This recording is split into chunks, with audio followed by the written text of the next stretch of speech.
आज से बेटा हम नया कोर्स शुरू करने वाले हैं।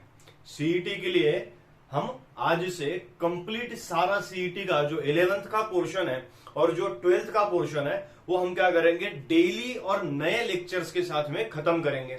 अच्छे से पढ़ेंगे, खत्म करना है यानी पढ़ के खत्म करना है। मैं आपको एमसीक्यू जो भेजूंगा उसे आपको सॉल्व करना है। हम उसका एक डाउट सेशन भी लेने वाले हैं। डाउट सेशंस के बारे में आपको टेलीग्राम के लिंक पे मैं क्या करूंगा, उसका एक नोटिफिकेशन डालूंगा और हमें अकॉर्डिंगली क्या करना है, एक डाउट सेशन हमें क्लियर कर लेना है। तो सबसे पहले हम इसे पूरे प्रोसेस को कैसे कन्वर्ट करने वाले हैं एक अच्छी पढ़ाई में, उसे एक बार समझ लीजिए। मैं आपको एक लेक्चर का कंप्लीट और एट लेंथ कंप्लीट स्ट्रक्चर्स वाला वीडियो आपको भेजूंगा। आपको सबको उस वीडियो को देखना है। आपके मेल पे उसकी लिंक आएगी और मैं उसे क्या कर लूंगा, बहुत ही अच्छे से सारे टॉपिक्स कवर अप कर लूंगा। इतने अच्छे से करूंगा ताकि आपको बहुत ही आसानी से सारे एमसीक्यूज क्या हो जाएंगे, इजीली क्लियर हो जाएंगे। ओके, सबसे पहली बात ये है। तो आपको वो लेक्चर एज इफ ये फाइनल लेक्चर है ऐसे आपको देखने हैं नए तौर पे। दूसरी बात, मैं आपको अपनी हैंड रिटन नोट्स भी भेजूंगा जो आपको टेलीग्राम के ग्रुप पे से मिल जाएंगे हर एक चैप्टर की। हैंड रिटन नोट्स इसलिए बेटा ताकि पूरा चैप्टर एक कंसाइज 5 to 6 पेजेस में हमें क्या करना है, कंप्लीट कर लेना है। अब आप कहेंगे सर 5 to 6 पेजेस भी बहुत ज्यादा है। नहीं बेटा, 5 to 6 पेजेस बहुत ज्यादा नहीं होते। मैं उसमें टर्मिनोलॉजीज भी लिखूंगा, मैं उसमें टर्म्स भी लिखूंगा, जो टर्म्स हमें जाते जाते याद करनी है। एक फॉर्मूला का सब स्ट्रक्चर भी हम एक जगह पे लेने की कोशिश करेंगे। वो आपका एक कंसाइज मैटर रहेगा। और आपको मैं जब पढ़ाऊंगा ना, तो आपको पढ़ाते पढ़ाते भी क्या निकालने हैं, रनिंग नोट्स निकाल लेने हैं। ये सबसे पहली बात, पढ़ाते पढ़ाते भी रनिंग नोट्स निकालें ताकि हमें एक दिन में एक एक चैप्टर तो कंप्लीट करना ही है।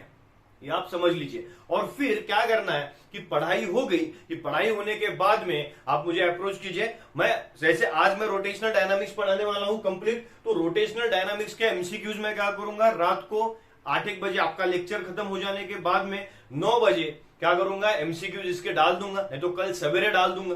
ओके, तो आपको क्या करना है, उसके एमसीक्यूज भी क्या कर लेना है, बिल्कुल बना ही लेना है और कंप्लीट कर लेना है। देखो, quality of MCQs matter, number of MCQs does not matter in this particular structure. अब अगर आप इस टाइम में ऐसा करेंगे कि हमें 1000 एमसीक्यू एक चैप्टर के सॉल्व करने, फायदा नहीं होगा बेटा, क्योंकि आपके फिर चैप्टर्स खत्म नहीं होंगे। आपको वेराइटी ऑफ एमसीक्यूज पे ध्यान देना है और एमसीक्यूज से ज्यादा आपके थियोरेटिकल नॉलेज को आपको बढ़ाना है। तो वो बहुत अच्छे से याद रखना है आपको। और सीईटी लेवल पे है क्या, नहीं, सीईटी से थोड़ा ज्यादा लेवल का बढ़ाने वाला हूं ताकि हमें सीईटी लेवल बहुत ही आसान लग जाए। ओके, क्लियर है बेटा सबको? तो जो भी डाउट आपके पास है, तो उसका जो भी डाउट आपके पास है मैंने सब बताने की कोशिश भी की है, आपको क्लियर भी हो जाएगा। जो कोई दोस्त आपका है जो अभी ज्वाइन नहीं हुआ है, आप उसे बता सकते हैं, उसको पहले यानी इस वीडियो का भी लिंक उसको मिल जाएगा। अगर कोई 10वें चैप्टर पे लॉगिन कर लेता है, 10वें चैप्टर पे आ जाता है, तो उसको पहले 9 चैप्टर मिल जाएंगे सब। हम इस प्रोसेस को बहुत ही इजी स्ट्रक्चर्स में, और आपको पता ही है बहुत ही अफोर्डेबल स्ट्रक्चर्स में पढ़ाने की कोशिश कर रहे हैं। और जितना मटेरियल और जितनी हेल्प मैं आपकी करने वाला हूं या करने की इच्छा रखता हूं, उतनी हेल्प मेरे से बहुत ही ज्यादा, और मेरे खुद की मेरे से बहुत ज्यादा उम्मीद है इस कोर्स से। तो हम सब इसको एक अच्छे से एक अच्छा कोर्स बनाएंगे और अच्छा एक डेवलपमेंट खुद की भी करेंगे, ये एक आशा करते हुए हम क्या करते हैं, लेक्चर को बेटा स्टार्ट कर लेते हैं। रोटेशनल डायनामिक्स, अपनी किताब खोल लीजिए और पढ़ाई शुरू करिए। चलिए बेटा, हमारे पहले टॉपिक से शुरू कर लेते हैं, रोटेशनल डायनामिक्स के। तो सबसे पहले रोटेशनल डायनामिक्स जिन 2 चीजों से बना है उनको एक बार इंलिस्ट करेंगे हम। एक पार्ट है इसका सर्कुलर मोशन और दूसरा पार्ट है इसका बेटा रोटेशनल मोशन। ओके, अब सर्कुलर मोशन को पहले हमें पढ़ना पड़ेगा। सर्कुलर मोशन के बेसिक फॉर्मूले हमें क्या करने पड़ेंगे, समझने पड़ेंगे। पहले सर्कुलर मोशन पे ध्यान देंगे हम।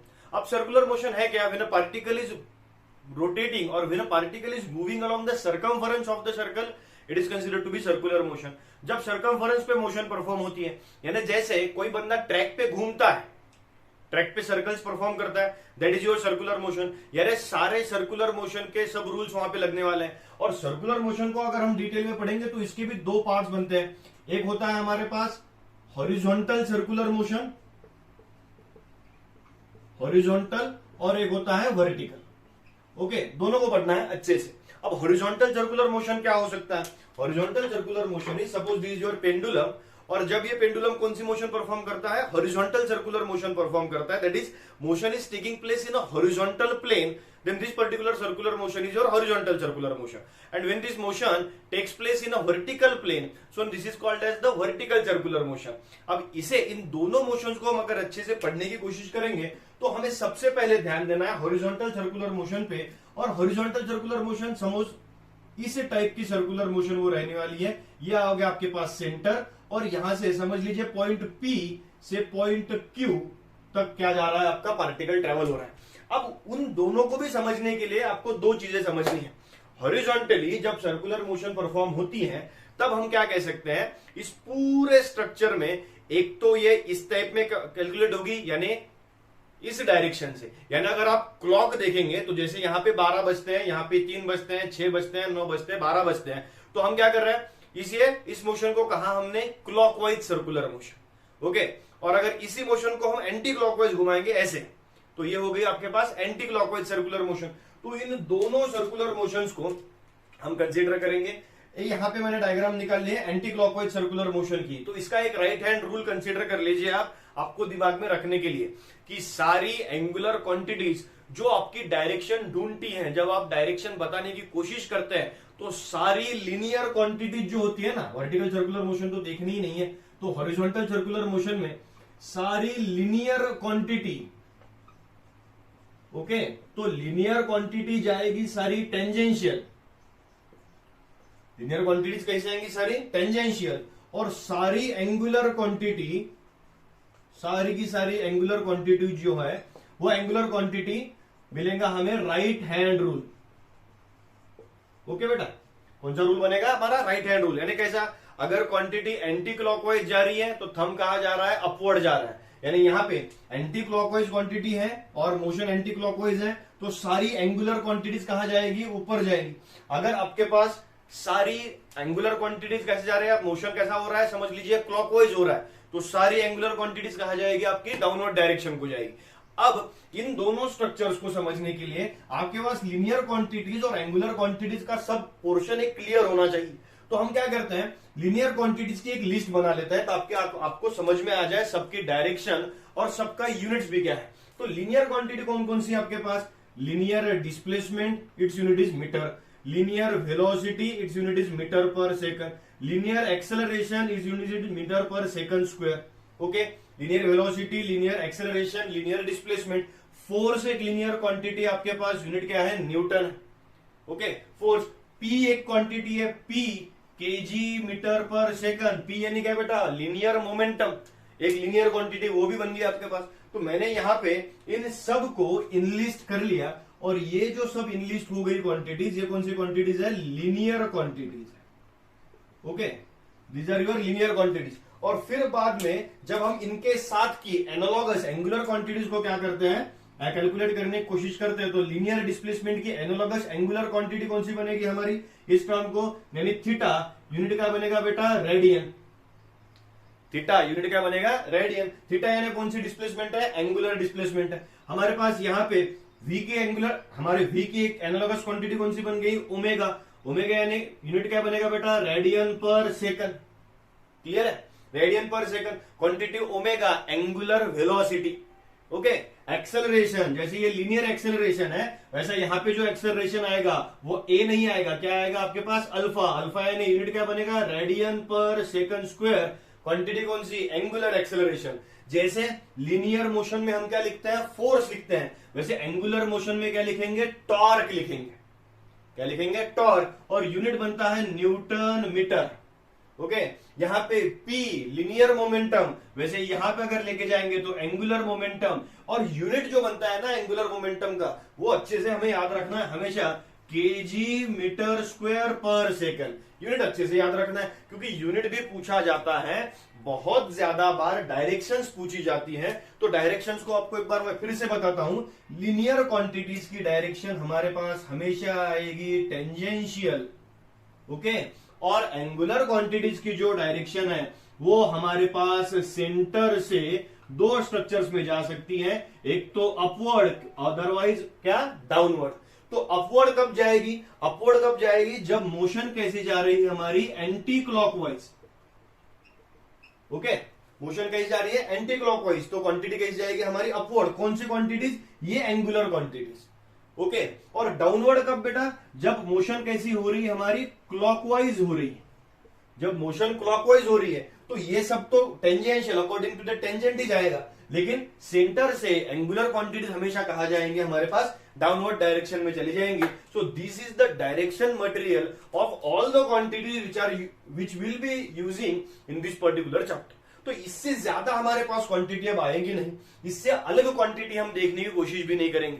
ओके, तो यहां पे एक बात समझनी बहुत जरूरी है, एक बात क्लियर होनी बहुत जरूरी है कि जब हम इनर्शियल और non inertial frames of reference की बात करते हैं, यानी क्या, बिल्कुल क्वेश्चन मार्क आपके दिमाग में आ गया होगा, सर इनर्शियल नॉन इनर्शियल दो नए वर्ड्स आपने बोल दिए, कुछ भी नहीं है बेटा। इनर्शियल फ्रेम ऑफ रेफरेंस यानी ऐसी फ्रेम ऑफ रेफरेंस, जिस फ्रेम ऑफ रेफरेंस को आप पॉजिटिव फ्रेम ऑफ रेफरेंस कह सकते हैं, जिसमें न्यूटन्स लॉज ऑफ मोशन बनते हैं, जिसमें वो स्टैंड करते हैं, जिसमें वो होल्ड करते हैं, that is called as inertial frame of reference, और let us say real frame of reference.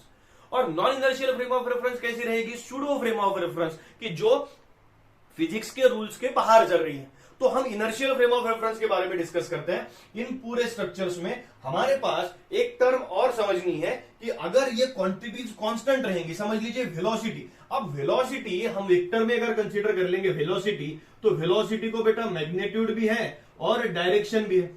अब मैग्नीट्यूड तो उसके आप 2 मीटर पर सेकंड कर भी लेंगे, लेकिन डायरेक्शन कभी कर सकते हैं क्या, because suppose this is the direction of motion, तो उसकी डायरेक्शन यहां से ऊपर जा रही है, यहां से इधर जा रही है, यहां से इधर जा रही है, यहां से इधर जा रही है। सो डायरेक्शन कभी कांस्टेंट नहीं हो सकता है।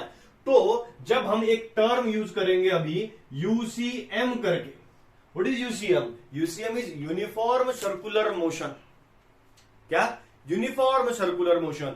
तो अगर यूसीएम आपको बनाना है तो आप वेलोसिटी का डायरेक्शन कांस्टेंट कभी कर नहीं सकेंगे, तो वेलोसिटी का क्या कांस्टेंट कर लीजिए, मैग्नीट्यूड कांस्टेंट कर लीजिए। तो हम कह सकते हैं कि जब वेलोसिटी सर्कुलर मोशन में मैग्नीट्यूड यानी स्पीड कांस्टेंट हो जाएगा, कौन सा स्पीड कांस्टेंट हो जाएगा, लीनियर स्पीड कांस्टेंट हो जाएगा, तब हमारे पास यूनिफॉर्म सर्कुलर मोशन आ जाएगी। यूनिफॉर्म सर्कुलर मोशन के साथ ही नॉन यूनिफॉर्म सर्कुलर मोशन यानी जहां पे एक्सेलरेशन ऐड हो जाएगा, तो उसके बारे में एक बार बात कर लेते हैं कि एक्सेलरेशन कैसे ऐड होगा और फिर हमारे फोर्सेस कैसे डिफाइन होंगे। चलिए बेटा, relation between linear quantity and angular quantity एक बार अच्छे से समझ लेते हैं, बहुत ही इंपॉर्टेंट है। मैग्नीट्यूड और डायरेक्शन के बारे में सोचेंगे। सपोज सर्कुलर मोशन परफॉर्म हो रही है, दिख रहा है ना आपको, एक बार देख लेता हूं। ओके, दिख रहा है। तो सर्कुलर मोशन परफॉर्म हो रही है, कंसीडर कीजिए हॉरिजॉन्टल सर्कुलर मोशन ही है, वर्टिकल नहीं है। मैं डायग्राम बस वर्टिकली निकाला हूं, लेकिन हॉरिजॉन्टल सर्कुलर मोशन ही कंसीडर कर लीजिए। तो चला है, क्वांटिटी एंटी क्लॉकवाइज जा रहा है, ये सेंटर आ गया आपके पास, समझ लीजिए ये आ गई आपकी रेडियस वेक्टर, पॉइंट पी से पॉइंट क्यू तक ट्रेवल हो रहा है। ओके, सो ये जो अब पी क्यू आ गया ना, ये जो पी क्यू बन रहा है, this P Q is your linear displacement S, okay, and this is angle, this POQ, this is your angular displacement theta. Okay, so अगर हम रिलेशन एस्टेब्लिश करने की कोशिश करेंगे हमेशा के लिए, तो पहला रिलेशन आपके पास बनता है vector V is equals to vector R cross vector omega, where V is equals to R omega, V is linear velocity, R is radius vector, omega is your angular velocity. Okay, तो ये हमेशा याद रखना है, basic lecture, basic हमारा expression है। फिर अगर आपको इसे भी डिफरेंशिएट अगर हमने कर लिया, आसान कर लिया, तो अगर इसे डिफरेंशिएट कर लेंगे तो हमारे पास A is equals to R cross alpha आ जाता है, vector A is equals to R cross alpha. अब ये जो A है ना, इससे पूरी एक अगली कहानी शुरू होती है जो एक्सेलरेशन से हमें फोर्सेस तक लेके जाएगी और बहुत ही अच्छे से लेके जाएगी। देखिए, हम एक्सेलरेशन को देख रहे हैं, तो एक्सेलरेशन जो है ना बंदा, वो हमारे पास दो टाइप के आ रहे हैं, यानी एक होगा आपका टेंजेंशियल एक्सेलरेशन और एक होगा आपका सेंट्रीपिटल यानी रेडियल एक्सेलरेशन। सेंट्रीपिटल यानी कौन सा एक्सेलरेशन, रेडियल एक्सेलरेशन। अब टेंजेंशियल कैसे जा रहा है, समझ लीजिए पी से एक्सेलरेशन स्टार्ट हो गया तो ये ऊपर जा रहा है, this is your AT, this is your acceleration which is tangential acceleration. हम इसे इंडिकेट कर लेते हैं AT से और इसे हम इंडिकेट करेंगे AC से। क्लियर है बेटा, एक हो गया AT, एक हो गया AC। अब AT की वैल्यू आपको मैग्नीट्यूड वाइज मिल जाती है, AT is equals to R into alpha, इसका कोई लोड नहीं है। ओके, ये टेंशन वाली चीज नहीं। लेकिन सेंट्रीपिटल एक्सेलरेशन को हमें पता चलना पड़ता है कि centripetal acceleration, the acceleration which is going, समझ लीजिए यहाँ पे पॉइंट P है आपका, तो यहां से ऊपर तक जा रहा है आपका AT और यहां तक जा रहा है आपका AC। This is your centripetal acceleration, यानी radial acceleration which is acting along the radius towards the centre. Okay बेटा, ये आपके दो एक्सेलरेशन आ गए। आपके दो एक्सेलरेशन नहीं है, एक ही एक्सेलरेशन के दो कंपोनेंट्स हैं, एक R cos theta, A cos theta and A sine theta.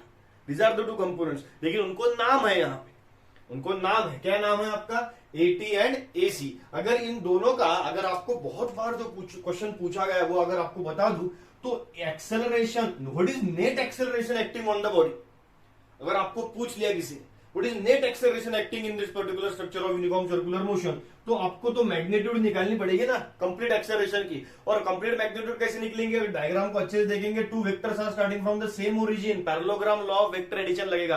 What is parallelogram law of vector addition की मैग्नीट्यूड क्या बनती है आपकी, रिजल्टेंट तो डायगोनल जा रहा है, यहां से जाएगा ही ना, सर्कुलर मोशन तो होगी, लेकिन क्या बनता है, P square plus Q square plus twice PQ cos theta. अब दोनों में एंगल है हमारा 90 डिग्री, टेंजेंट है ना वो, तो cos 90 आपके पास क्या बन गया, 0, तो ट्वाइस PQ cos थीटा बन गया 0। सो एक्सप्रेशन एक्सेलरेशन नेट बन गया आपका A √ AT square plus AC square. बहुत बार पूछा बेटा, बहुत बार क्वेश्चन आया नेट टेंजेंशियल एक्सेलरेशन का, √ AC square plus AT square. Clear हो गया, तो ये बहुत अच्छे से आपको क्या आ जाएगा, समझ में आएगा, ए नेट आपके पास आ गया।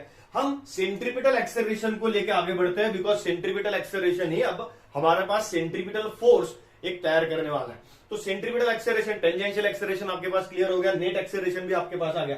सेंट्रीपिटल को लेके जाएंगे और सेंट्रीपिटल का एक फॉर्मूला क्रिएट करने की कोशिश करेंगे। क्या फॉर्मूला रहेगा सेंट्रीपिटल का, the formula will be V²/R। Formula क्या आएगा आपके पास, V²/R। अगर किसी ने V की जगह R ओमेगा डाल दिया तो हम लिख सकते हैं R²ω²/R, R कैंसल, यानी R ω², यानी सेंट्रीपिटल एक्सेलरेशन के दो फॉर्मूला जो बनते हैं वो V²/R और सेंट्रीपिटल एक्सेलरेशन इज R ω²। तो ये एक स्ट्रक्चर आपके पास समझ में आने होना है कि centripetal acceleration, the acceleration which is going along the radius towards the centre. अब जब पार्टिकल को मास आ जाएगा, मास तो है ही, लेकिन मास जब पढ़ाई में आ जाएगा तब हम सेंट्रीपिटल एक्सेलरेशन को मल्टीप्लाई करके एक फोर्स निकालेंगे, और जिस फोर्स को हम कहेंगे बेटा F सेंट्रीपिटल, याद आया ना, F सेंट्रीपिटल यानी सेंट्रीपिटल फोर्स। सेंट्रीपिटल फोर्स इसको मल्टीप्लाई करेंगे M से, क्या फॉर्मूला बनेगा, mv²/R और mR ω²। ये आपके पास बन गए दो फोर्सेस। डायरेक्शन कैसी रहेगी, डायरेक्शन हमेशा से रहेगी along the radius towards the centre. Okay, तो अब इसका अपोजिट एक फोर्स बनेगा, सूडो फोर्स बनेगा, कौन सा बनेगा, सेंट्रीफ्यूगल फोर्स बनेगा। फॉर्मूला मैग्नीट्यूड यही रहेगा। आपको थियोरेटिकल स्ट्रक्चर्स पे अब नहीं जाना है, मुझे एक चीज हमें याद दिलानी है, इन पूरे स्ट्रक्चर्स को एक अलग टर्म में, जहां जहां ओमेगा है ना बेटा, वहां वहां हमें एन यूज करना पड़ता है। N is frequency. आपको कभी एमसीक्यूज में सीधे तौर पे ओमेगा नहीं मिलेगा, आपको हमेशा फ्रीक्वेंसी के तौर पे ही मिलना है। तो फ्रीक्वेंसी है एन, आता कहां से पिक्चर में, उसको ला लेते हैं एक बार। सो टाइम पीरियड को एक बार देख लेते हैं। व्हाट इज टाइम पीरियड, यानी टी, यानी समझ लीजिए आपके पास time period of circular motion. Okay, चलो जिसके जिसके दिमाग में है उसके दिमाग में फॉर्मूला तो चमक रहा है। सो time period of circular motion है। सो ये नहीं क्या, यानी जब मैं मोशन करता हूं इस पेंडुलम की, तो ये जितना टाइम में एक रिवॉल्यूशन कंप्लीट करता है ना, जितना टाइम में एक रिवॉल्यूशन कंप्लीट करता है, तो उतना टाइम यानी क्या हो जाएगा आपके पास time period of circular motion. तो हम कंसीडर कर लेते हैं t is equals to, distance कितना ट्रेवल किया उसने, 2πr ट्रेवल कर लिया, अपॉन v, यानी कौन सी वेलोसिटी है, लीनियर वेलोसिटी है। Okay, so t is equals to 2πr upon v। दूसरे टर्म में अगर मैं कैलकुलेट करने के लिए चला जाऊं तो t is equals to 2πr upon v तो है ही, लेकिन v is equals to r omega अगर हमने डाल दिया तो क्या मिलता है, t is equals to 2π upon omega. ये एक स्ट्रक्चर मिल जाता है। और इसका जब मैं रेसिप्रोकल ले लेता हूं 1 upon t is equals to n is equals to क्या बनेगा बेटा, फ्रीक्वेंसी बनेगा। So n is equals to क्या बनेगा, omega upon 2π, and omega is equals to क्या बनेगा, 2πn। सबसे ज्यादा बार ये फॉर्मूला यूज होगा आपका। n की जो यूनिट है वो होगी हर्ट्ज या आरपीएस या आरपीएम। आरपीएस यानी रिवॉल्यूशंस पर सेकेंड, आरपीएम यानी रिवॉल्यूशंस पर मिनट, एचजेड यानी क्या हो जाएगा हर्ट्ज। ये ओमेगा इज इक्वल्स टू 2 पाई कहां जाएगा, यहां जा सकता है, यहां जा सकता है। डालिए जल्दी से क्या बनता है, देखिए यहां डाल सकते हैं हम। ओमेगा स्क्वायर यानी क्या, 2 square pi square N square 4 pi square N square. हमेशा अलग अलग टर्म में आपके पास सेंट्रीपिटल फोर्स की इंडिकेशन की जाएगी। इस सेंट्रीपिटल फोर्स को समझने के बाद आपके पास 3-4 एप्लीकेशंस हैं। गाड़ी प्लेन रोड पे चलानी है, वेल ऑफ डेथ मौत का कुआं में चलानी है, कभी ऊपर से चलानी है, कभी नीचे से चलानी है, इन सारे एप्लीकेशंस को देख लेंगे एक बार। ये क्लियर हो गया बेटा? ओके, चलिए आगे बढ़ते हैं। चलो बेटा, अब उस सेंट्रीपिटल फोर्स के क्या कर लेते हैं, कुछ एप्लीकेशंस देख लेते हैं। बहुत ही जल्दी जल्दी देख लेते हैं ताकि हमें फॉर्मूला याद हो जाए। एक ये फॉर्मूला आपको याद रखना है, ये आपके स्टेट बोर्ड में नहीं है इंक्लूड किया हुआ, या हम इसे निग्लेक्ट कर देते हैं, तो ये भी आपको याद रखना है। मैं क्या कह रहा हूं, सबसे पहले अगर प्लेन कर्व रोड है तो उस प्लेन कर्व रोड में हमारे पास मैक्सिमम स्पीड कितनी आ जाएगी, Vmax is equals to under root mu R G. अब म्यू आपको पता है, what is mu? Mu is coefficient of friction, R is radius and G is acceleration due to gravity. अब फोर्स ऑफ फ्रिक्शन भी आपको याद रखना है, फ्रिक्शन इज इक्वल्स टू क्या बन जाएगा आपके पास, mu N, that is mu is the coefficient of friction. Okay, अब ये जो पूछा जाता है क्वेश्चन, हमेशा बहुत बार पूछा जाता है, इसको अंडरलाइन कर लेंगे सब और अपने नोटबुक में भी अच्छे से एक बार देख लेंगे, लिख लेंगे कि maximum speed without over turning. Over turning का मतलब होता है, देखिए मैं बताता हूं आपको। देखिए हमारे पास समझ लीजिए एक व्हीकल है, व्हीकल के समझ लीजिए दोनों व्हील्स है। अब ये यहाँ पे प्लेन रोड पे टर्न हो रहा है। अब टर्न होते हुए कई बार क्या हो जाता है, ओवर टर्न हो जाता है, यानी ऐसा हो जाएगा। तो ओवर टर्न को रुकने के लिए, उस टर्मिनोलॉजी को रोकने के लिए एक फॉर्मूला बनता है, यानी सेफ स्पीड के लिए भी under root R G D upon twice H. याद रखना है बेटा formula, under root R is radius, G is acceleration due to gravity, D it is the distance between two wheels, okay, and twice H is the height of that particular centre of gravity from ground. अब formula कहां से आया, इससे अच्छा आपको derivation नहीं याद रखना है, डेरिवेशन कोई पूछेगा नहीं सीईटी में, लेकिन फॉर्मूला है, आपको यूटिलाइज करना है। कब? जब ओवर टर्निंग करके क्वेश्चन में अगर क्वेश्चन आ गया, ओवर टर्निंग अगर वर्ड आपको क्वेश्चन में आ गया, तो ये फॉर्मूला पटक से अपने राइट लग जाना चाहिए कि ये फॉर्मूला हमें क्या करना है, यूज करना है। ओके बेटा, ये आपके आ गया maximum speed plane curve road पे, ये आ गया ओवर टर्निंग के लिए। दूसरी बात, हम मौत का कुआं वेल ऑफ डेथ देख लेते हैं। एक बार मैं डायग्राम आपको बना के दिखा देता हूं। वेल ऑफ डेथ में होगा क्या, एक्चुअली व्हीकल जो हो रहा है, व्हीकल कौन सी मोशन परफॉर्म करता है, हॉरिजॉन्टल सर्कुलर मोशन, लेकिन वो मोशन होती है वॉल्स पे, वो वॉल्स पे है, यानी वो जो पार्टिकल है वो ऐसा है, तो उसको एन, उसका जो सारा स्ट्रक्चर है वो इजीली हम कैलकुलेट कर सकते हैं। इसका नीचे mg जा रहा है, ऊपर जा रहा है आपके पास फोर्स ऑफ फ्रिक्शन, और अंदर जा रहा है n, that is normal reaction force. और वहां पे जो मिनिमम वेलोसिटी मौत का कुआं पे लगेगी हमारे पास, वो होगी हमारे पास under root R G upon mu, where r is radius, g is acceleration due to gravity, mu is coefficient of friction। Okay बेटा, इस पूरे कोएफिशिएंट ऑफ फ्रिक्शन को निकालने के लिए हमने बैंकिंग कर दिया।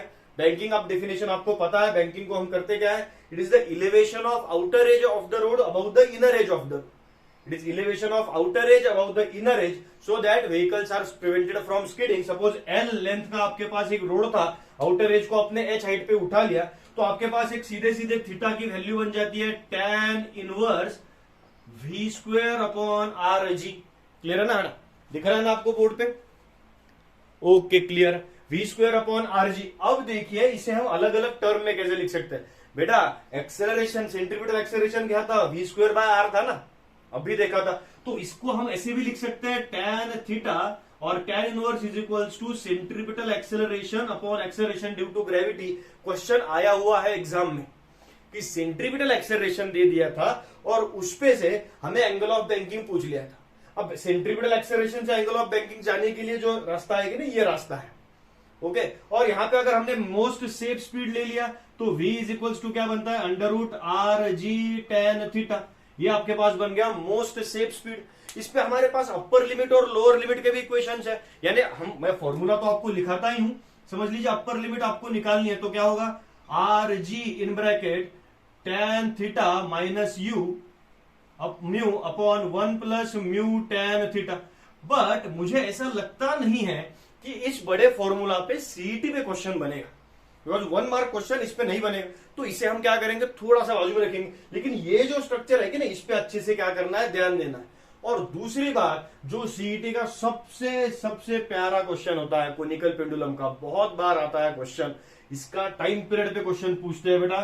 फॉर्मूला आपको पता होना चाहिए, T is equals to √2 pi L cos theta upon G, पता है कि नहीं है, L cos theta upon G। इस डायग्राम पे अगर ये थीटा है, हमने L cos थीटा की वैल्यू अगर ले ली तो ये h हो सकती है, h इज द हाइट। क्यों, कैसे, कब, थीटा एडजेसेंट अपॉन हाइपोटेन्यूज, यानी क्या होगा, cos theta is equals to h upon L, therefore h is equals to L cos theta, यानी T is equals to 2 pi under h upon G। ऐसा भी बन सकता है, कभी कभी हाइट ऑफ कोनिकल पेंडुलम दे देंगे और आपको टाइम पीरियड पूछ लेंगे कोनिकल पेंडुलम का, फिर आप कहेंगे सर h का तो फॉर्मूला नहीं था, है था, L cos थीटा है, नहीं h ही है, बिकॉज डायग्राम में आप देखिए L cos थीटा के बदले क्या लिख सकते हैं, h लिख सकते हैं। फ्रीक्वेंसी को इसको इन्वर्स कर लेना है, फ्रीक्वेंसी को इसको इन्वर्स कर लेना है, यानी frequency of conical pendulum 1/2 pi √G upon L cos theta लिख लीजिए, या G अपॉन h लिख लीजिए। तो ये सारे फॉर्मूले आपके पास कौन से आ गए थे, हॉरिजॉन्टल सर्कुलर मोशन के। जो आपने अब तक पूरा स्ट्रक्चर देख लिया वो हॉरिजॉन्टल सर्कुलर मोशन का था। हॉरिजॉन्टल सर्कुलर मोशन के साथ साथ सीईटी के एक बहुत ही इंपॉर्टेंट एस्पेक्ट होता है बेटा, vertical circular motion. Vertical circular motion में भी क्वेश्चन हमेशा बनता है, तो उसको एक बार देख लेते हैं। वर्टिकल सर्कुलर मोशन यानी कौन सी मोशन, ये हमेशा नॉन यूनिफॉर्म रहेगी, लिख लो जल्दी से, non uniform circular motion in vertical plane taking place in a vertical plane. If it is taking place in a vertical plane, it is constructed with the help of gravity. अगर ये gravity के हिसाब से है तो आपके पास 2 motions perform हो सकती है, क्योंकि ये एक मोशन होगी आपके पास, ये एक मोशन होगी। तो दोनों में फर्क कैसा है, क्योंकि दिस मोशन, दोनों में फर्क देखिए, ये जो ऑब्जेक्ट है ना, इसको बांधा हुआ है, इसको स्ट्रिंग बांधी हुई है, ओके। सो टॉप पोजीशन पे इस स्ट्रिंग की वेलोसिटी 0 कभी नहीं होगी, ओके, चला गया। लेकिन रॉड को अगर हम बांधेंगे तो वेलोसिटी उसकी क्या हो जाएगी, 0 हो सकती है। इन 2 मोशंस में ये एक डिफरेंस है। मैं पूछ लेता हूं बोर्ड, तब तक हम वर्टिकल सर्कुलर मोशन के बारे में आपका सोचना चालू हो जाना चाहिए। चलो बेटा, वर्टिकल सर्कुलर मोशन 2 टाइप की होती है। एक टाइप है उसका मास टाइड टू अ स्ट्रिंग। अब ये बोर्ड में क्या क्या कैंसिल हो गया था, इसके बारे में सोचना बंद कर दीजिए। ये पूरा मैं जो पढ़ा रहा हूं उसको अच्छे से देख लीजिए। मैं पूरी circular motion, vertical circular motion अब आपको पढ़ाने वाला हूं, बहुत अच्छे से पढ़ाऊंगा। मास टाइड टू अ स्ट्रिंग एक होता है, जैसे मैंने अभी आपको पेंडुलम, जो पेंडुलम अभी यहाँ पे था वो फुली यहीं पे गिरा है, 1 मिनट बस, चलिए मिल गया। ये पेंडुलम आपके पास था, this is a mass which is tied to a string, okay. अब इस mass which is tied to a string, इसकी ये बॉटम पोजीशन है, ये मिड पोजीशन, ये टॉप पोजीशन। अब इन 3 पोजीशंस के बारे में अच्छे से हम क्या करेंगे, डिस्कशन करेंगे। तो सबसे पहली बात यहां पे हम कंसीडर कर लेंगे, this is bottom position, this is normal structure. यहाँ पे mg जा रहा है वर्टिकली डाउनवर्ड, टेंशन जा रहा है वर्टिकली अपवर्ड। टेंशन सब पॉइंट्स पे निकालने के लिए ये फॉर्मूला हमेशा के लिए लर्न कर लीजिए, mv²/r plus mg cos theta, okay. तो mg cos थीटा, यानी अगर तुम जब टॉप पोजीशन के बारे में डिस्कशन करते हो, टेंशन के बारे में, तो t is equals to mv²/r plus mg, यहां से यहां तक 90 डिग्री, यहां तक आ जाएगा 90 डिग्री, सो mg cos 180, cos 180 हो गया -1।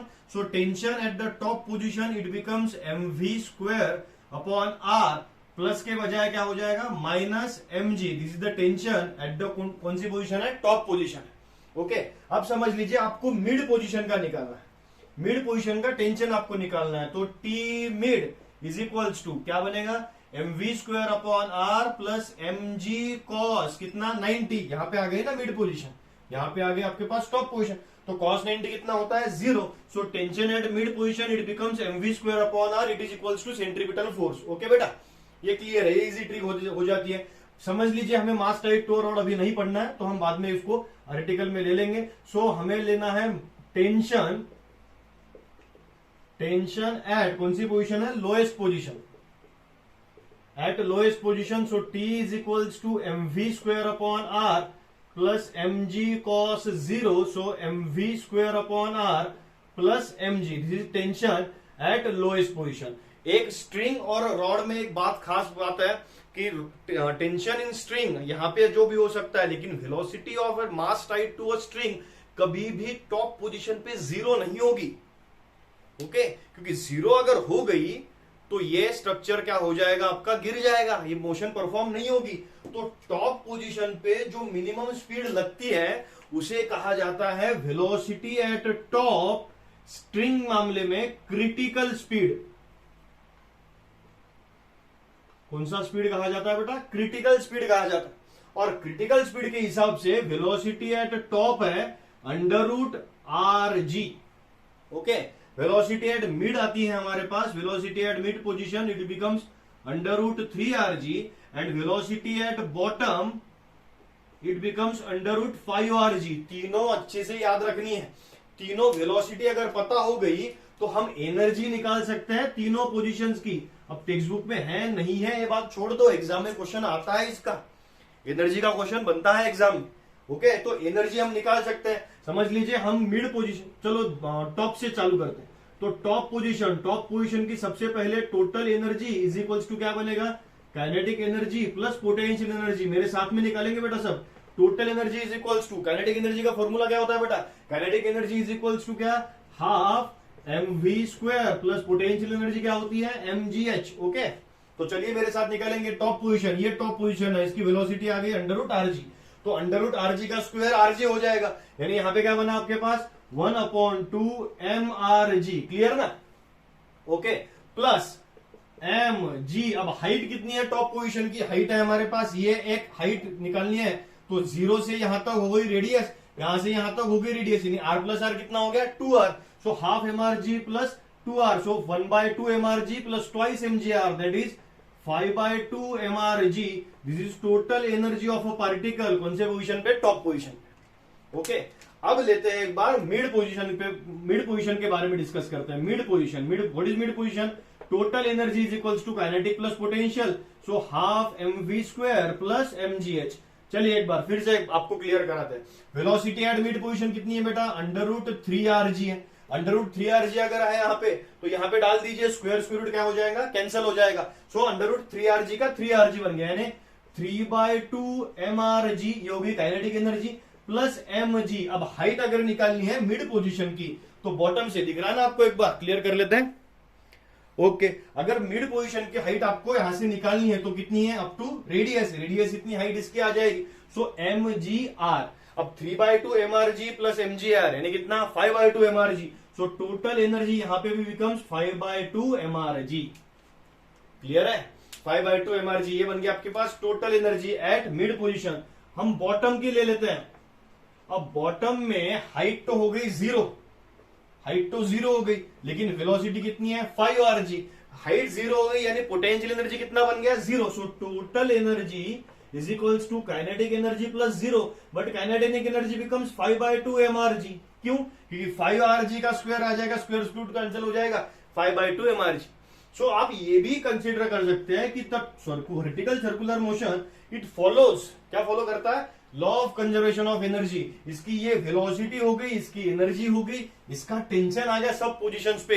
ये जो mg cos थीटा का फॉर्मूला है ना, ये एनी पोजीशन का फॉर्मूला। तुझे किसी ने पूछ लिया कि सर 45 डिग्री पे कितना टेंशन है, डाल दो यहाँ पे cos 45 डाल दो, आंसर निकल जाएगा, टेंशन निकल जाएगा। वेलोसिटी हम पूछ नहीं सकते, वेलोसिटी आपके पास कहां पे मिलेगी, एक टॉप पे मिलेगी, बॉटम पे मिलेगी या मिड पे मिलेगी। Okay, so that is the part. ये हमें अच्छे से क्लियर कर लेना है कि हमें क्या पूछा जाता है। कौन सी स्ट्रिंग है बेटा, velocity mass is tied to a string here. ये स्ट्रिंग को बांधा है मास हमने, हम रॉड को भी बांध सकते हैं। अब रॉड को बांध के क्या होगा, क्या फर्क क्या गिरेगा, कि मैं आपको फिर से 2-3 बार वही चीज बोल रहा हूं कि रॉड के मामले में हम ये चीज नहीं कर सकते कि जहां पे टॉप पोजीशन में, समझ लीजिए आपके पास ये रॉड है, ओके, और स्ट्रिंग है, ये रॉड आपके पास है, ये टॉप पोजीशन को मैं ऐसे पकड़ सकता हूं, यानी क्रिटिकल स्पीड जो है ना रॉड का, वो अंडर रूट आरजी नहीं है, ये कौन सा है, 0 है। बिकॉज स्ट्रिंग कभी 0 ऐसे नहीं खड़ी रहेगी ना, टॉप पोजीशन में अगर मैं छोड़ दूंगा तो गिर जाएगा। लेकिन टॉप को मैं रॉड पे अगर कंसीडर करूंगा तो टॉप की वेलोसिटी क्या लिख सकते हैं हम, 0 लिख सकते हैं। उसको पकड़ के बनाते हैं जरा रॉड का एक्सप्रेशन एक अच्छे से, और रॉड अगर समझ में आ गया बेटा तो वर्टिकल सर्कुलर मोशन और सर्कुलर मोशन का पूरा वजन ही समझ में आ गया। चलो बेटा, मास टाइड टू अ रॉड, मैंने आपको फिर से एक बार बता दिया था कि यहाँ पे हमारे पास रॉड है, रॉड के अगर टॉप पोजीशन को हम ऐसे कंसीडर कर सकते हैं तो उसका क्रिटिकल स्पीड कितना हो जाता है, 0 हो जाता है। याद रखना, रॉड अगर एग्जाम में क्वेश्चन आया तो पूछ सकते हैं कि मैक्सिमम स्पीड है, टॉप पोजीशन कितना है, तो वो 0 है रॉड के मामले में। 2-3 बार बोल रहा हूं, क्वेश्चन आ सकता है। मिड पोजीशन और बॉटम पोजीशन जो स्ट्रक्चर्स है ना, वो स्ट्रिंग से एक से कम है, याद रखना है। ओके, सो मिड पोजीशन पे वेलोसिटी आती है √2rg एंड बॉटम पे आ जाती है √4rg। ओके, ये दो स्ट्रक्चर्स हमें अच्छे से समझने हैं। अगर कोई व्हीकल है जो कॉन्वेक्स ब्रिज पे क्या कर रहा है, घूम रहा है। अब कॉन्वेक्स ब्रिज पे घूम रहा है ना, ऐसा रोड है समझ लीजिए, ऊपर से जा रहा है, तो ऊपर जा रहा है उसका N that is normal reaction force mg, तो नीचे जा रहा है तो क्या मिलेगा, mg minus N is equals to कौन सा फोर्स है, mv²/r that is centripetal force. Clear है ना, mg minus N is equals to mv²/r। तो यहां पे आप n निकाल सकते हो उसका normal reaction force, it will become mv²/r plus mg। Okay, तो ये कुछ चीजें ऐसी है जो क्वेश्चंस ही आए थे एग्जाम में, इसलिए मैंने आपको सीधे क्वेश्चंस को ही आंसर के टर्म पे लाके आपको बता दिया। अब एक बार मेरे हिसाब से मुझे नहीं लगता है कि क्वेश्चन बनेगा, लेकिन काइनेमेटिकल इक्वेशंस ऑफ मोशन को भी एक बार याद कर ही लीजिए। v is equals to u plus at, s is equals to ut plus half at square and v square is equals to u square plus twice as। ऐसे kinematical equations, ये कौन से है, लीनियर है। ये एंगुलर में कैसे बन जाएगा आपके पास, omega is equals to omega 0 plus alpha t. Okay, theta is equals to omega 0t plus half alpha t square and omega square is equals to omega 0 square plus twice of alpha into theta. अब इनका use अगर question में करना होता है तो बेटा question बड़ा होता है। ओके, 1 मार्क सीईटी में इनका यूज बहुत कम जगह देखने को मिलता है, तो ये एक चीज बहुत इंपॉर्टेंट हमें समझनी है, वर्टिकल सर्कुलर मोशन। इसके साथ हमारा सर्कुलर मोशन का स्ट्रक्चर खत्म हो जाता है। ओके, अब सर्कुलर मोशन के साथ ही हमें रोटेशनल मोशन भी एक बार पढ़ लेनी है, क्योंकि रोटेशनल मोशन भी हमें एग्जाम में है। बहुत ज्यादा टॉपिक उसका नहीं है, लेकिन रोटेशनल मोशन का moment of inertia, kinetic energy end moment of inertia, torque end moment of inertia, angular momentum end moment of inertia, parallel axis theorem, perpendicular axis theorem, ये हमें पता होने चाहिए। और इसके डिफरेंट शेप्स भी हैं, जो मैं आपको हैंड रिटन नोट्स भेजने वाला हूं, उसमें से आप शेप्स का डिस्कशन एक बार कर लेना है। ओके, तो शेप्स के बारे में उसमें आपको फॉर्मूला पता चल जाएगा। हम एक बार पूरा रोटेशनल मोशन का सारा स्ट्रक्चर एक बार जल्दी जल्दी क्या कर लेते हैं, पढ़ लेते हैं, ताकि हमें इजीली क्या हो जाए, समझने में आसानी हो। तो हम रोटेशनल मोशन की तरफ चलते हैं। चलो बेटा, रोटेशनल मोशन क्लियर कर लेते हैं। समझ में आ रहा है बेटा सब, पूरा स्ट्रक्चर एक बार बहुत अच्छे से हम क्लियर करेंगे। सबसे पहली बात, इसमें आई एक टर्म आती है जिसे कहा जाता है मोमेंट ऑफ इनर्शिया। अब देखिए मेरे साथ ही बने रहिए। हमने ये रिजिड बॉडी कंसीडर कर ली, और रिजिड बॉडी को समझ लीजिए हम रोटेट कर रहे हैं अकॉर्डिंग टू दिस मोमेंट, इस particular angular velocity omega. This is your m1, distance is r1, this is m2, distance from the axis of rotation is r2, this is mn, distance from the axis of rotation is rn। तो moment of inertia define होगा हमारा m1 r1 square plus m2 r2 square plus m3 r3 square up to कहां तक जा रहा है, mn rn square. Okay, यानी इसे हम लिख सकते हैं I is equals to summation of mi ri square, where I is ranging from 1 to n। Clear है, इसका यूनिट भी आपको लिखने को आया था इस साल एग्जाम में, केजी मीटर स्क्वायर, डायमेंशंस भी आई थी L1, सॉरी हमारे पास क्या होगा M1 और L2, ये डायमेंशंस आपको लिखनी थी। ये तो हमारे एग्जाम के लिए हो ही गया।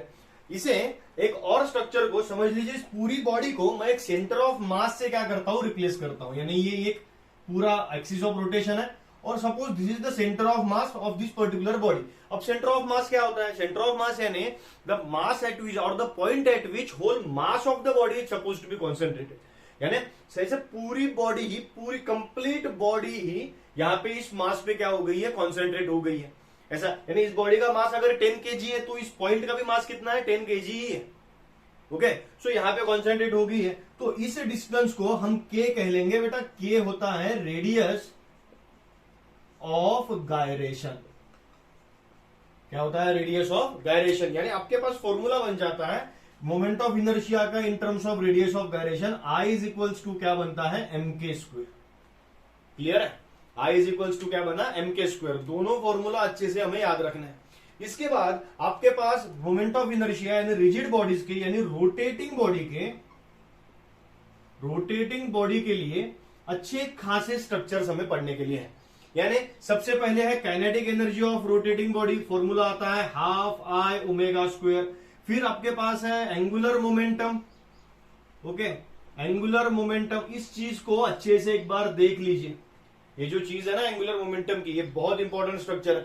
एंगुलर मोमेंटम बेटा जिसको जिसको इसको बहुत ज्यादा समझ लीजिए, आपके पास टाइम है तो बहुत डिटेल्स में अगर पढ़ना है ना, तो इस वीडियो के डिस्क्रिप्शन में मैंने कुछ लिंक्स डाल दी है जिसमें हर एक वीडियो का हर एक स्ट्रक्चर का, यानी जो हम यहाँ पे फॉर्मूला रिवाइज कर रहे हैं, हर एक स्ट्रक्चर को आपको बहुत बहुत बहुत इत्मीनान से पढ़ाया वहां।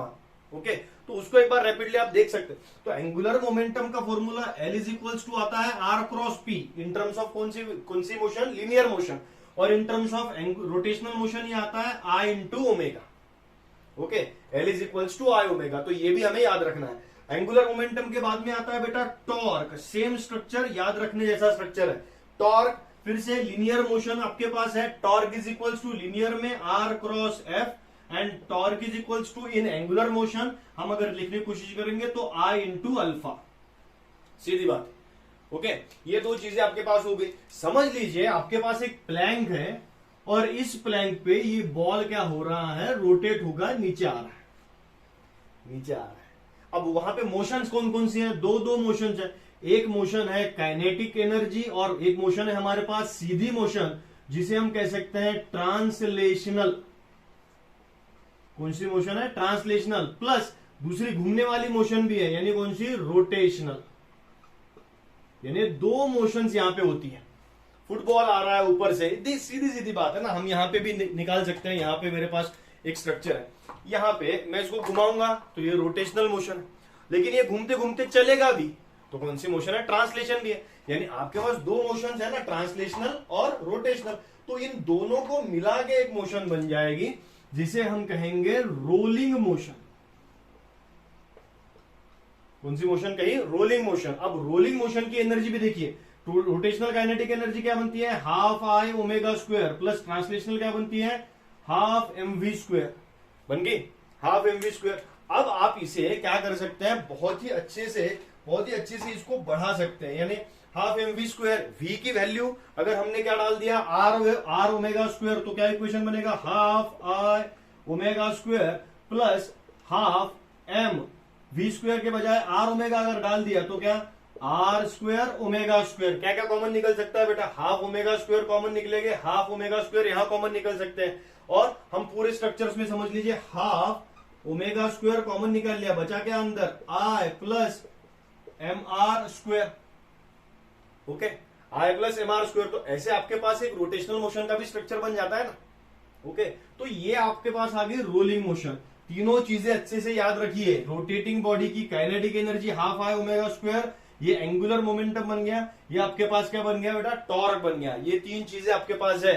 इसके साथ ही आपको conservation of torque, conservation of angular momentum भी लिखना पड़ता है, तो वो भी मैं एक बार वहां पे जहां पे जगह यहां पे है, तो यहां पे हम क्या करेंगे, यानी if external torque acting on the system is zero, ये इंपॉर्टेंट है, यहां पे क्वेश्चन बनेगा आपका, देखिए, if external torque is acting on the system is zero, then I1 omega 1 is equals to I2 omega 2, ऐसा लिखते हैं। I1 omega 1 is equals to I2 omega 2, यानी क्या सेम कांस्टेंट हो गया, कंजर्वेशन हो गया। किसका कंजर्वेशन है, एंगुलर मोमेंटम का। ओके, तो इसे हम अगर अच्छे से लिखने की कोशिश करेंगे तो क्या बनता है, I1 ओमेगा की जगह क्या लिखेंगे, 2 pi n1 is equals to I2 2 pi n2, 2 pi cancel हो गया, यानी हम क्या लिख सकते हैं, I1 n1 is equals to I2 n2, ऐसा एक फॉर्मूला हमारे पास आता है। यानी जैसे जैसे आपके पास इक्वेशंस में फ्रीक्वेंसी चेंज होती जाएगी, वैसे वैसे मोमेंट ऑफ इनर्शिया भी क्या होते जाएगा, चेंज होते जाए। तो ये एक फॉर्मूला आपके पास बन गया। ये बड़ा चैप्टर है, इसलिए हमारे पास थोड़ा लेक्चर भी क्या होता है, बड़ा होता है। अब आपके पास दो थ्योरम है, दो थ्योरम, एक परपेंडिकुलर एक्सिस थ्योरम, एक पैरेलल एक्सिस थ्योरम, और उसके अकॉर्डिंगली क्या है, शेप है। तो शेप के बारे में जो फॉर्मूला है ना, वो मैं अपने टेलीग्राम के ग्रुप पे वो फॉर्मूला का एक चार्ट ही बना दूंगा आपके लिए, यानी यहाँ पे डिस्कशन वो करने की जरूरत नहीं है। फॉर्मूला बस आपने क्या कर लेना है, वो याद ही करने पड़ते हैं बेटा, जैसे रिंग का फॉर्मूला, डिस्क का फॉर्मूला, स्फीयर का फॉर्मूला, वो सेंटर का फॉर्मूला हमें याद ही करना है। ओके, तो वो याद करके एक बार हो गया कि वो पूरा स्ट्रक्चर हमें समझ में आ जाता है। तो परपेंडिकुलर पैरेलल एक्सिस की थ्योरम की तरफ चलते हैं और अच्छे से एक बार समझ लेते हैं पूरा स्ट्रक्चर है क्या। चलिए बेटा, थ्योरम ऑफ परपेंडिकुलर एक्सिस, यानी एक प्लेन लैमिना अगर हमने कंसीडर कर लिया, इसमें ये एक परपेंडिकुलर एक्सिस हो गया, ये एक परपेंडिकुलर एक्सिस हो गया, ये एक परपेंडिकुलर एक्सिस हो गया, फॉर्मूला बनेगा I Z is equals to I X plus I Y, यानी एक एक्सिस का मोमेंट ऑफ इनर्शिया दूसरे दो मोमेंट ऑफ इनर्शिया के क्या हो जाएगा, एडिशन के बराबर हो जाएगा। और अगर ये एक एनी बॉडी है जिसमें हमने दो पार्टिकल्स कंसीडर कर लिया और दो एक्सिस ऑफ रोटेशन अगर आपके पास है और दोनों एक्सिस का डिस्टेंस आपके पास h है, तो हमारे पास मिलता है IO is equals to IC प्लस MH square. IC is the moment of inertia of a body of axis passing through its centre of mass. दोनों एक्सप्रेशंस आपको अच्छे से याद है, ओके, तो उसका बात नहीं है। हमारे पास अगर एक रॉड होगा, ओके, तो रॉड ये आपके पास हो गया रॉड, इस रॉड का सेंट्रल एक्सिस में जो ट्रेवलिंग है, फॉर्मूला आता है IC is equals to ML square by 12, याद करना है। रिंग अगर हमने कंसीडर कर लिया, रिंग का सेंट्रल एक्सिस है, IC इज इक्वल्स टू क्या आता है, MR स्क्वायर। डिस्क अगर आपके पास है, डिस्क इसे कभी कभी फ्लाई व्हील भी कहते हैं, ओके, फ्लाई व्हील, तो इसका IC हमारे पास आ जाता है MR स्क्वायर बाय 2, ओके। तो ऐसे इनको तो मैं टेलीग्राम के आपके हमारे जो ग्रुप है ना उस पर तो पूरा क्लियर कर ही दूंगा। इसके साथ ही इसके अलावा मेरे ख्याल से आपको समझ लीजिए कि रिंग है, ओके, और रिंग पे से axis of rotation pass out हो रहा है और यहाँ पे बाजू में आपको ये क्या निकालना है, एक्सिस का वैल्यू निकालना है। कौन सा थ्योरम लगेगा, पैरेलल एक्सिस थ्योरम लगेगा, ओके। सो ऐसे छोटी छोटी स्ट्रक्चर्स आपको क्या करने पड़ेंगे, कैलकुलेट कर लेने पड़ेंगे। तो ये तो पूरा स्ट्रक्चर जो मैंने पूरा लेक्चर उठा लिया था, ये था हमारा पूरा रोटेशनल डायनामिक्स। अब आप इसे अच्छे से एक बार देख लिया होगा आपने, तो एमसीक्यू भी मैं आपके लिए क्या कर रहा हूं, भेज रहा हूं। तो उन एमसीक्यूज को आप क्या करिए, अच्छे से एक बार सॉल्व करिए। और जब हम अच्छे से सॉल्व कर लेते हैं तब आपको क्या हो जाता है, जो डाउट सेशन में आपको पूछना है वो मुझे एक बार फिर से मैसेज कर दीजिए, मैं वो क्वेश्चंस आपको फिर से क्या कर दूंगा बेटा, सॉल्यूशंस में बता दूंगा। यानी डाउट सेशन हम लाइव सेशन ही लेंगे, जिसमें आप क्वेश्चन नंबर आप मुझे भेज दीजिए, मैं उसे क्या कर लूंगा, उसे यहाँ पे एडअप कर लूंगा, ओके बेटा। तो ऐसे ही हम क्या करेंगे, हर एक चैप्टर को कवर अप कर लेंगे और हर एक चैप्टर को एंड भी कर लेंगे अच्छे से पढ़ा के, ओके। तो होपफुली आप सबका कॉन्फिडेंस भी मुझ में है और मेरा भी कॉन्फिडेंस आप में है बेटा। होपफुली हम कभी एक दूसरे को फेल नहीं करेंगे। जिनको लेक्चर्स कंटिन्यू करने हैं और जिनको अभी भी आप कर सकते हो, किसी को एड अप कर सकते हो, किसी को बोल सकते हो कि हम इस पर्टिकुलर कोर्स में ज्वाइन कर लीजिए, तो आपके पास सब डिटेल्स है ही, बताइए उनको। आपके जूनियर्स को भी आप बता सकते हैं कि वो भी इस कोर्स को परस्यू कर सकते हैं। ये कोर्स अब यहाँ पे ही रहने वाला है, कभी पब्लिक नहीं होने वाला है, ये कोर्स प्राइवेट ही रहेगा, आप इसके बारे में अश्योर रहिए। ये कोर्स 100% प्राइवेट ही रहेगा, ये कभी पब्लिक नहीं होगा। ये लेक्चर्स हमें हमेशा के लिए प्राइवेट लेक्चर्स के मूड पे ही रहेंगे, ओके। चलिए पढ़ते रहिए बेटा, अपने जूनियर्स को रिकमेंड करते रहिए। चैनल तो आपके पास है ही और आपने जो फेथ दिखाई उसके लिए भी मैं आप सबका धन्यवाद कहना चाहता हूं। हम पढ़ाते रहेंगे, आप पढ़ते रहिए। Thank you.